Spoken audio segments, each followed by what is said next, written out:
Welcome back to the AICE Chemistry lecture series. In this video, we're going to look at Chapter 3, Section 4, which is titled Amount of Substance. This particular section focuses on the mole that we first introduced in honors chemistry. We're going to look at a brief overview of the mole and how to use it before going really in depth into the stoichiometry and the use of the mathematics of the mole in Section 5. The mole was discovered by an Italian scientist called Amedeo Avogadro. It is the number of particles that are present in a specific amount of substance. Now, the number itself, the mole, we use when we're dealing with really large numbers of substances like particles, ions, subatomic particles. And the mole is a very useful number that is central to the study of chemistry, especially with anything dealing with mathematics and conversions. Because the number of particles in any sample that we ever have is extremely large, instead of talking about them in number of particles, we use the mole, which is defined as the amount of substance which contains 6.02 times 10 to the 23rd specified particles. Now, specified particles can be anything like atoms, molecules, ions, electrons, or even things like subatomic particles. But the specific number for the mole, the 6.02 times 10 to the 23rd, that's what we care about. Essentially, saying 1 mole of a substance or a particle is like saying a dozen eggs. A dozen eggs is a word that has a specific number connected to it, right? Dozen means 12 to everybody. Well, the word mole is similar to that, but only instead of meaning a very small number like 12, it means 6.02 times 10 to the 23rd.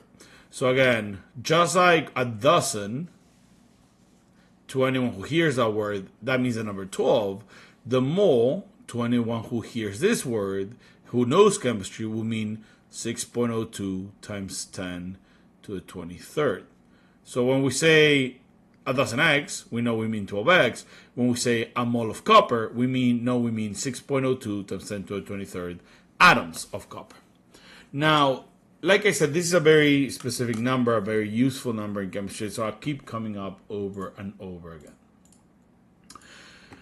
We can also define the mole in terms of Avogadro's constant, which we often use the letter L to symbolize. Now, Avogadro's constant is a mathematical constant and is also a conversion factor.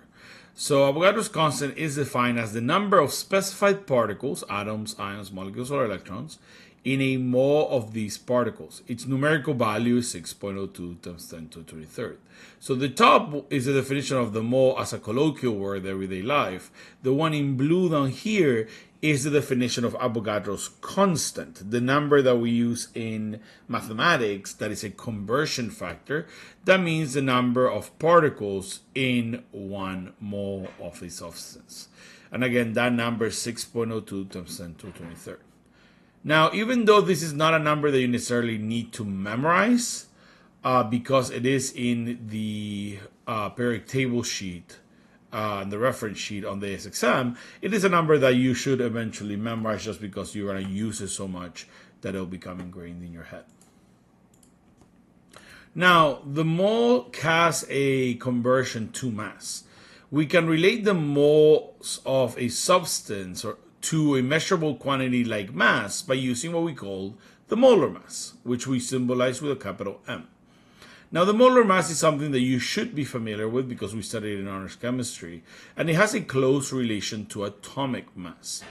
The molar mass of a substance is defined as the mass of 1 mole of a substance in grams. So if I have 1 mole of copper, for example, it's how much that 1 mole of copper would weigh in grams.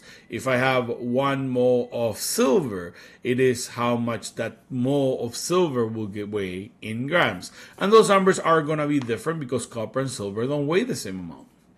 Molar mass is measured in the unit grams mole to the negative 1.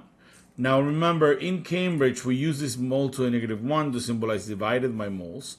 So G mole minus 1 is equal to grams divided by moles, just like x to the negative 1 in math will mean 1 over x. Oops, not that's an 8, 1 over x, right? So we use this just because it's easier to type out and easier to include in a sentence or paragraph.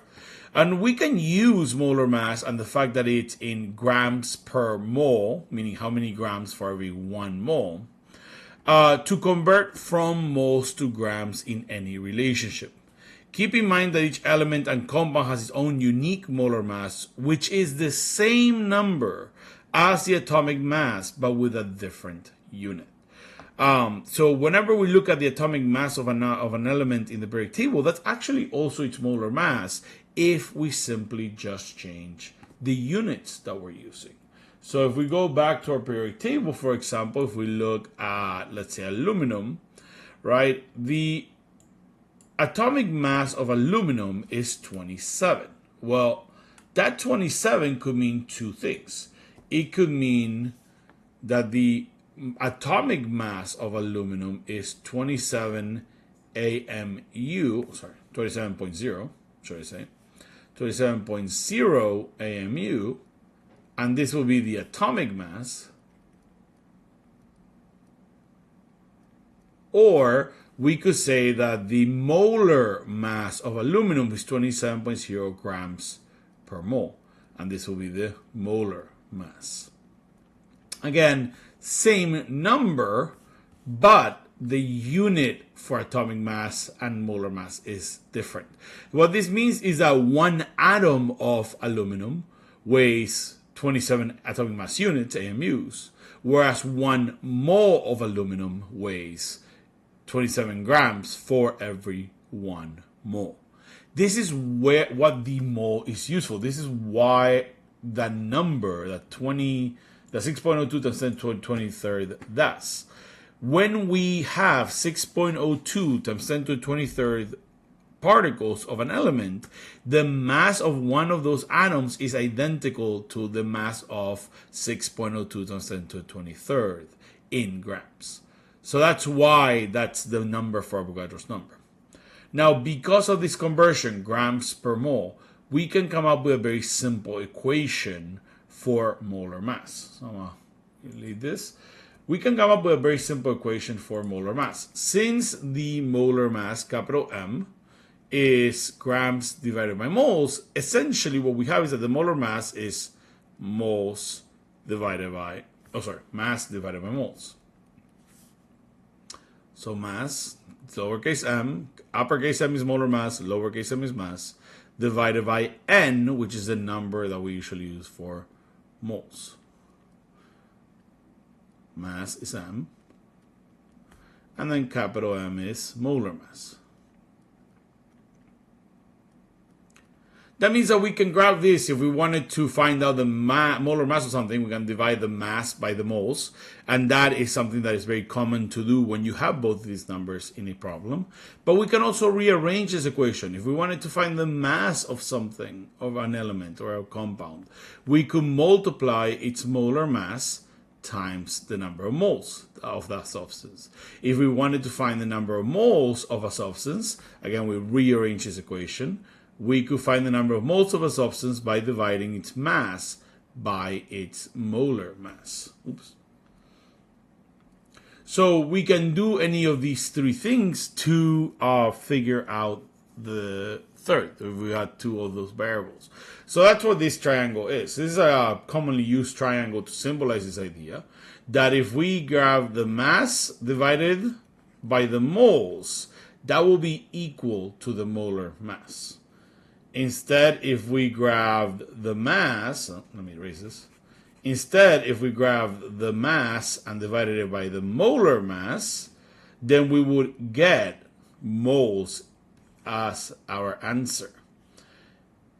If we instead wanted the mass of something, we could grab the moles multiplied by the molarity, and that will equal the mass of that compound.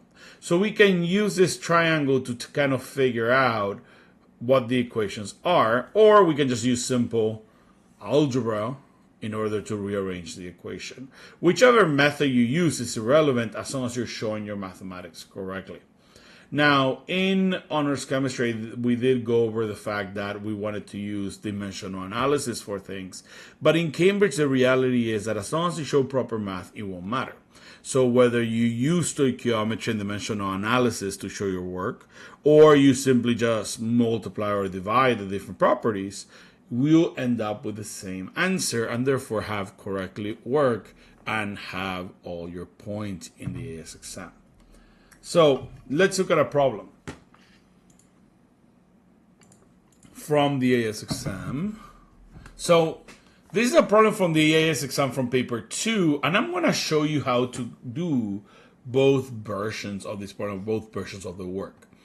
So if we read this, when 0.42 grams of gaseous hydrocarbon A is slowly passed over a large quantity of heated copper 2 oxide, CuO, A is completely oxidized. So this background information, right? We do care that we have 0.42 grams of gaseous hydrocarbon A, so that's probably going to be important at some point.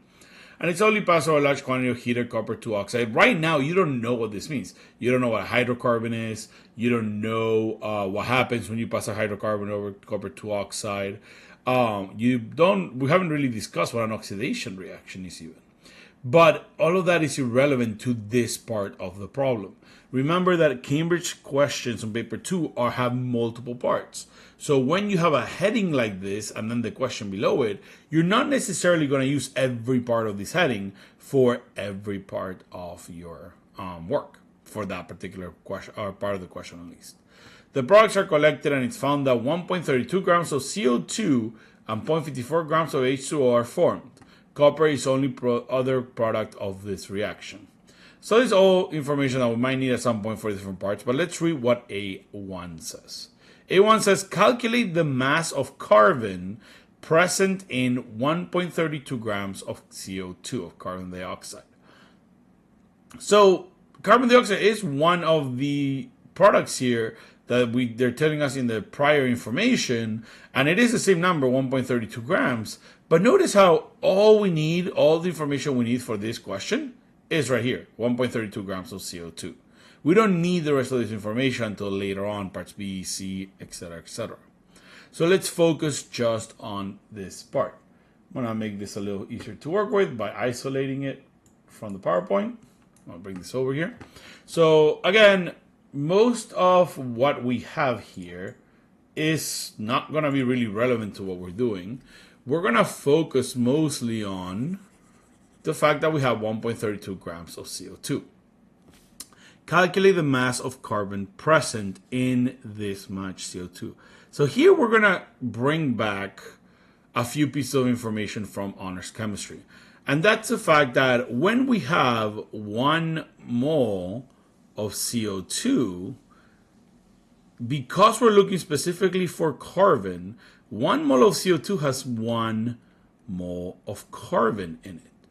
Because it's CO2, right? The fact that there's no number here means 1. So there's 1 carbon in 1 CO2. So 1 mole of CO2 has 1 mole of carbon.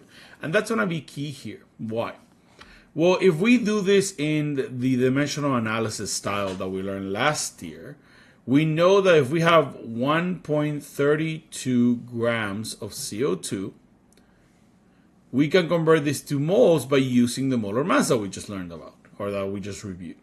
Well, what's the molar mass of CO2? If we go back here, we can see that, let me erase these.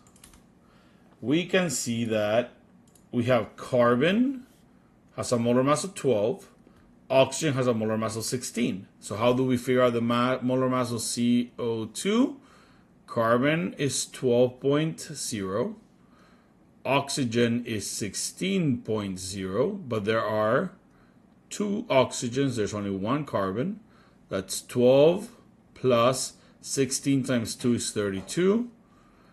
32 plus 12, that means the molar mass of carbon is 44.0 grams per mole. Because remember, this could be AMUs or it could be grams per mole, depending on what we're looking at. In this case, because we're looking at molar masses and the number of moles and conversions, we're going to use the molar mass, not the molecular mass.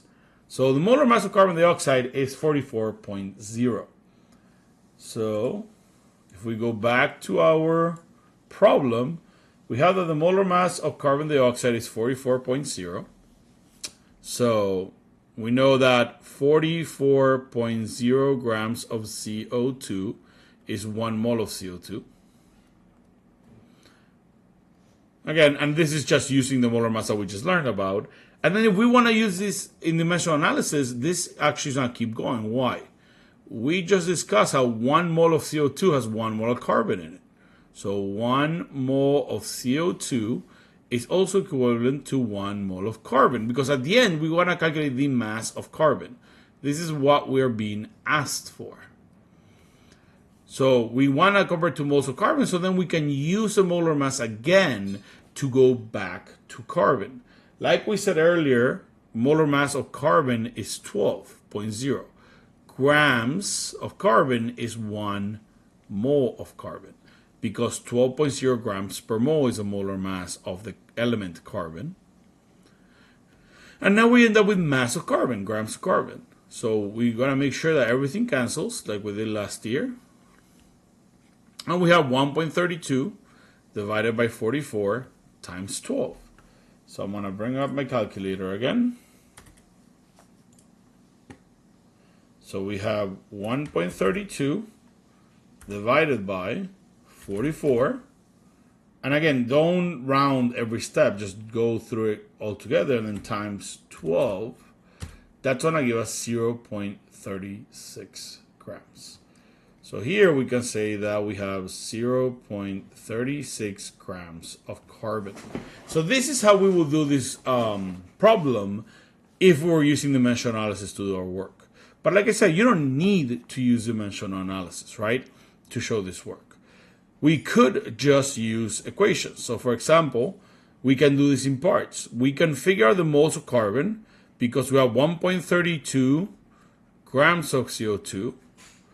And that divided by 44.0 grams per mole, which is a molar mass of CO2. This is using the fact that moles are equivalent to mass over molar mass, as we discussed earlier. 1.32 divided by 44 would give us, and again, I'll bring back my calculator. 1.32 divided by 44 is 0.03. So this tells us we have 0.03 moles, because the grams cancel, of CO2. Oops, forgot the L. And then because of this conversion, we can simply just put 1 mole of CO2 is 1 mole of C. That it constitutes work, because we're showing why. Then we can say 0.03 moles of C times 12.0 grams per mole will give us the grams of carbon. And again, where does this come from? This comes from the fact that if we wanted to know the mass of something, we would do the molar mass times its number of moles, N. So this number of moles, N, this is molar mass. We multiply them by each other, and we have 12 times 0.03 gives us 0.36. 0.36 grams of carbon. So we arrive at the exact same answer whether we use dimensional analysis or we do this separately. In the AICE exam, you can use either of these and it will count as correct. You don't need to worry about everything being in dimensional analysis, because it's not what they're looking for. They're looking for the mathematics and the thinking, the logic behind those mathematics. All right, so let's erase that. So 0.36 is our answer. Let's go back to the PowerPoint and our problem here, and you'll see that the work that they show is actually a combination of the two. We have 1.32 divided by 44, which is that first part that we did, times 12 gives us 0.36 grams. They don't do this in a very complicated manner, because again, what they're looking for is, do you know how to do the math, how the logic works, and can you get the right answer? They don't particularly care how that work is shown, as long as it's there and as long as there's some kind of work shown here. But yeah, that is it for section 3 section 4 of chapter 3 for AICE chemistry. I'll see you again in the next video to go over section 5 of chapter 3.